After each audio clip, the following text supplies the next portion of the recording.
मराठी मॅट्रिमोनीवर मिळतो सगळ्यात जास्त चॉईस। मराठी मॅट्रिमोनीने लाखो स्थळं जुळवली आहेत। यापेक्षा चांगली गोष्ट काय असू शकते? मराठी माणसांची नंबर 1 चॉईस मराठी मॅट्रिमोनी। कालपासून जे बैठक सुरू होती, काय निर्णय झाला? निर्णय तर अजून पूर्ण उद्या होईल, परंतु शिवसेना उद्धव बाळासाहेब ठाकरे हा पक्ष, काँग्रेस पक्ष आणि वंचित बहुजन आघाडी हा पक्ष आणि त्याचप्रमाणे राष्ट्रवादी शरदचंद्र पवार पक्ष, ह्या चारही पक्ष मिळून आम्ही संभाजीनगर जिल्हा परिषद व पंचायत समितीच्या सर्व निवडणुका एकत्रित लढण्याचा निर्णय घेतलेला आहे।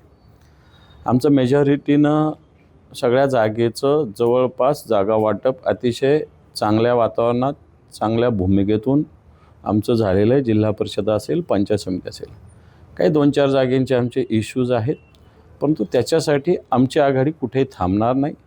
आम्ही या निवडणुकीत सर्व हे चारही पक्ष मिळून एकत्रितरित्या निवडणूक लढवण्याचा पूर्णपणे ताकदीनं निर्णय घेतलेला आहे। म्हणजे आपण जर अनुक्रम बघितलं तर ठाकरे, शिवसेना, काँग्रेस, वंचित 27-25 असं काय ठरलंय? आकडे कोणतेही ठरलेले नाही। आकडे उद्या संध्याकाळी आम्ही जाहीर करू, कारण उद्या दिवसभरात बऱ्याच घडामोडी होत असतात, त्याच्यामुळं आकड्यावर आम्ही चालत नाही। आम्ही निवडून येण्याच्या मेरिटवर आम्ही जागा वाटप केलेलं आहे। कुठेही कोणाचे जास्त आकडे, कमी आकडे या भानगडीत आम्ही पडलो नाही। कोणाचा व्यक्ती तिथं कार्यकर्ता आहे, जो ताकदीत असेल त्या पक्षाला ते देऊन द्यायचं, असं सरळसोट धोरण आम्ही अवलंबलं। कुठेही आम्ही आकड्याच्या गुंत्यात अडकलेलो नाही। तर आपण जर बघितलं तर भाजप आणि शिवसेनेची युती झाली, मात्र भाजपातील काही कार्यकर्त्यांनी गोंधळ घातलाय, नाराज झाले। शिवसेना इकडे आहे, तिकडे गद्दार शिंदे गट आहे, आमची शिवसेना आहे। परंतु भारतीय जनता पार्टी संस्कारित पार्टी, ही भारतीय जनता पार्टी आता पद्धती सुरू झालेली आहे की राडा करायचा, धिंगाणा करायचा, आणि संभाजीनगरात हे मोठ्या प्रमाणावर सुरू झालेलं आहे। आपण बघतो इम्तियाज जलील यांनी जे नवीन 33 नगरसेवक निवडून आले त्यांची ट्रेनिंग घेतली आणि त्यांना काही टिप्स दिल्यात, आणि जिल्हा परिषदसुद्धा स्वतंत्र लढणार आहे। त्याच्यात काय विषय, त्यांचा राजकीय पक्ष स्वतंत्र आहे, ते लढत असतील। कोणत्याही राजकीय पक्षाला ज्याचं त्याचं निवडणूक लढवण्याचं स्वातंत्र्य, त्यात विशेष काय केलं त्यांनी? पण त्यांनी आज 2 महत्त्वपूर्ण घोषणा केल्या। विरोधी पक्ष नेते म्हणून ज्यांची सुरुवातीला महानगरपालिका क्षेत्रातील दारूबंदी झाली पाहिजे, देशी दारूबंदी, आणि दुसरी गोष्ट म्हणजे जे हर्सुल कचरा डिपो आहे तो बाहेर हटवला पाहिजे, यासाठी ते आक्रमक होणार आहे। इम्तियाज जलील ज्या घोषणा करतात ते कोणतंच झालेलं नाही आहे।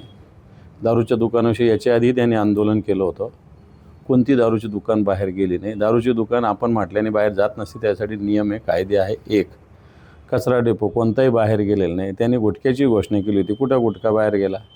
त्याच्या इम्तियाज जलील घोषणा करत असतात, बाकी त्याच्यामागे त्यांचं काय धोरण असतं मला माहिती नाही, परंतु नुसत्या एक अशा पद्धतीनं घोषणा करणे एवढं इम्तियाज जलील यांचं सतत काम चालू असतं, त्यातून निघत काही नाही मार्ग। पण दादा, आता जर आपण बघितलं तर ठाकरे, शिवसेना, काँग्रेस आणि वंचित यांची आघाडी झाली असं समजायचं 100% झालेली। त्याच्यात शरद पवार साहेबांचा राष्ट्रवादी पण आहे। मराठी मॅट्रिमोनीवर मिळतो सगळ्यात जास्त चॉईस। मराठी मॅट्रिमोनीने लाखो स्थळं जुळवली आहेत। यापेक्षा चांगली गोष्ट काय असू शकते? मराठी माणसांची नंबर 1 चॉईस मराठी मॅट्रिमोनी।